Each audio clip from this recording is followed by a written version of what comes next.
Salam, bu videoda sizə trabzan toxunuşunu göstərəcəyim. Baxın, trabzan toxumaq üçün sapı bir dəfə milçənin üzərinə dolayırıq. Baxın, bir dəfə doladıq, belə yox, belə.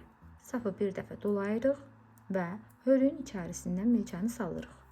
Arxa üzdən sapı alaraq ön üzə gətirib çıxardırıq. Milçəmizdə 3 ədəd ilmə oldu. İndi biz bu 3 ilməni 2 dəfəyə çıxardacağıq. Sapı dolayırıq. Əvvəlcə 2 ilmənin içərisindən sapı çıxardırıq. Daha sonra yenə dolayırıq və sonda qalan 2 ilmənin içərisindən sapı çıxardırıq. Və bu trabzan toxunuşu adlanır. Bir daha göstərim. Yenə dolayıram. Hörüyün içərisindən milçəni salıram. Arxa üzdən sapı dolayaraq bu tərəfdən çıxardıram. Milçəmdə 3 ilmə qaldı. Yenə dolayıram. İkisini bir çıxardıram. Dolayaraq ikisini də bir çıxardıram. Bir daha göstərim. Milçəmi salıram. Arxa üzdən çıxardıram. Dolayaraq ikisini birlikdə toxuyuram.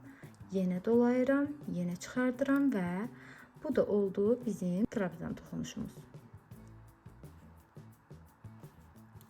Bir daha göstərim.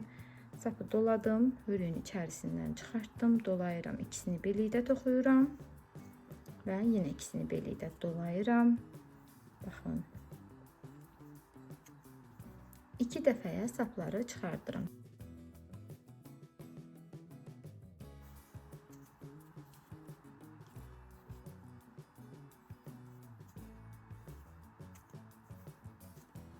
Bu toxunuşun adı trabzan toxunuşudur.